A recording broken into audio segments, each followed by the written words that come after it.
Fala pessoal, bora comentar novamente sobre o novo ETF do Nubank, que pagará proventos mensais, e iremos comentar, será que é uma furada esse ETF e também se eu irei investir ou não. Mas antes de comentar aqui sobre tudo isso, se inscreva no canal que eu posto vídeos diários sobre notícias e investimentos. Aí bora lá, o primeiro ponto para entender o conceito geral é que a B3 lançou um índice com ações da bolsa, porém eles selecionaram os ativos que mais pagam proventos, tanto no quesito dividend yield, frequência e também consistência no provento pago. Porém, aqui na matéria não destacaram o horizonte. E nessa foto temos a composição desse novo índice da B3 com ativos que pagam altos proventos, e temos a Taesa, Vivo, BB Seguridade, Santander, Engie, Itaúsa, Banco do Brasil, Bradespar, Semig, Copel, CPFL, SSN, Vale, Gerdau, Vibra Energia, Cirela, Metalúrgica Gerdau, Cielo, Petro,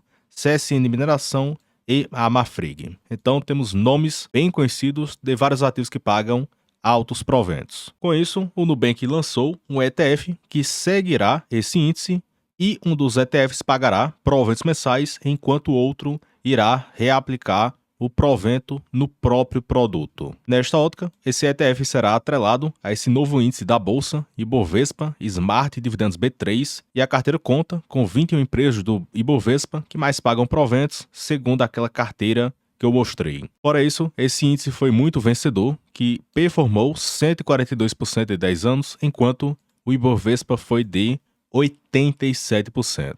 Nesta ótica, temos aqui a distinção: o primeiro ETF que paga dividendos mensais da Bolsa Brasileira, e o código será NDIV11. E, por exemplo, vocês podem entrar aqui na corretora, é só colocar simplificado e digita NDIV11, que irá aparecer aqui o ETF para comprar ou vender. E o preço inicial é de R$100 e vai depender da performance dos ativos daquela carteira que ele irá seguir. Já esse outro, NSDV11, ele não pagará proventos mensais e irá reaplicar no próprio produto. Com isso, temos algumas qualidades e defeitos, e a seguir eu irei comentar se eu irei investir ou não. Primeiro ponto, qualidade, é que esse índice de ativos que pagam altos proventos historicamente performou acima do que o Ibovespa. E também existe o IDIV, o índice de dividendos, que também performou acima do que o Ibovespa, olhando para o médio a longo prazo. E também a performance foi bem maior do que o Ibovespa no período. Porém, essa performance não considera os custos dessa operação,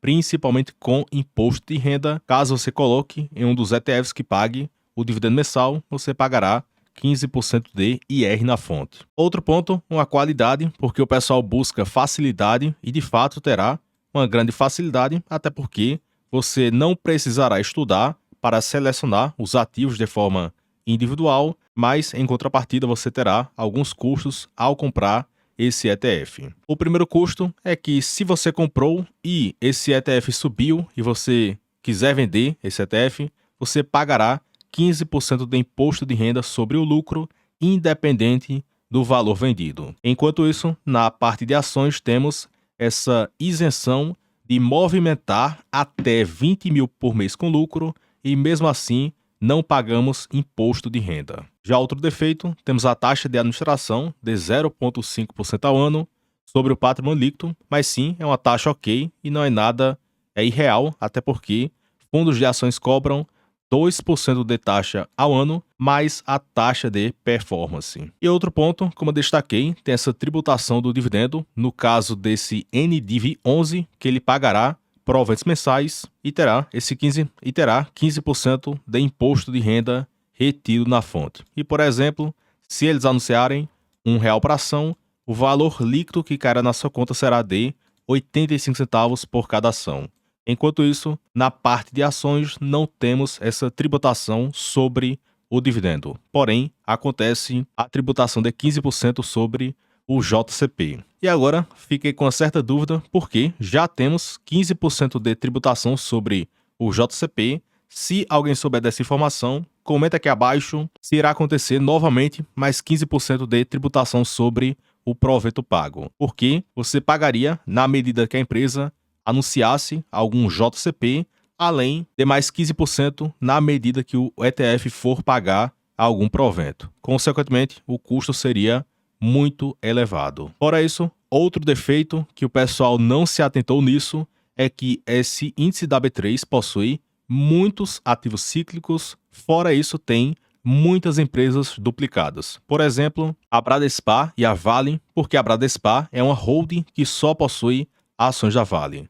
Também temos a Gerdau e a Metalúrgica Gerdau, e a mesma coisa, a Metalúrgica Gerdau é uma holding que possui participação na Gerdau. Fora isso, temos várias empresas cíclicas, Bradespar, CSN, Vale, Gerdau, a Cyrela, Metalúrgica Gerdau, a Petro, CSN Mineração e a Marfrig. Ou seja, se eu somar tudo isso, praticamente 38% da carteira está concentrada em empresas cíclicas. Daí, é o grande defeito desse índice da B3 é que quem busca renda passiva quer previsibilidade de resultados e de proventos das empresas. E certamente, se você fosse formatar por si só a sua carteira de renda passiva, você não colocaria quase 40% em ativos cíclicos, porque você tem noção que daqui a 2 ou 3 anos pode acontecer um ciclo de baixa e você poderá ficar anos sem receber proventos desse determinado ativo. Já outra pergunta que eu recebi com muita frequência, será que eu irei investir nesse novo ETF do Nubank? E a minha resposta, no momento, eu não possuo pretensão. Até porque eu possuo a minha estratégia clara, historicamente consegui alocar muito bem o meu capital e eu prefiro selecionar de forma individual os ativos da minha carteira. Além do mais, eu posso me aproveitar das oscilações do mercado e em alguns momentos eu compro em preços atrativos. Enquanto isso não pode ficar tão claro para esse índice, principalmente que é bem concentrado em ativos cíclicos que pode puxar a carteira lá para baixo, que não necessariamente quer dizer que será uma oportunidade. Já o terceiro ponto que me faz ficar distante é que foge da minha estratégia e também eu não alocaria o meu capital em várias empresas desse índice da B3, principalmente em vários ativos cíclicos. Mas sim, tem nomes bem conhecidos que pagam proventos com muita consistência, por exemplo, a Taesa e a Tectas sempre pagam altos proventos com uma média acima de 10%. A Taesa foi uma empresa fora da curva, 400% de retorno em 10 anos, e bateram de lavada Ibovespa, renda fixa, inflação, IFIX e etc. Porém, tem outros nomes que são bem cíclicos e o setor não é muito bom. Por exemplo, o setor de frigoríficos, temos aqui a Marfrig, que de 2013 até 2020 a empresa não pagou nada de proventos, isso mesmo, 0% de yield, e do nada o ciclo melhorou bastante e a empresa teve o maior resultado da sua história, 6 para 7 bi de lucro, e hoje a empresa tem reportado o maior prejuízo da sua história. Daí, para quem quer renda, dificilmente alocaria o seu capital nesse tipo de empresa. Outra, CSN, que olhando aqui para 10 anos, em 2016 até 2018, não pagaram nada.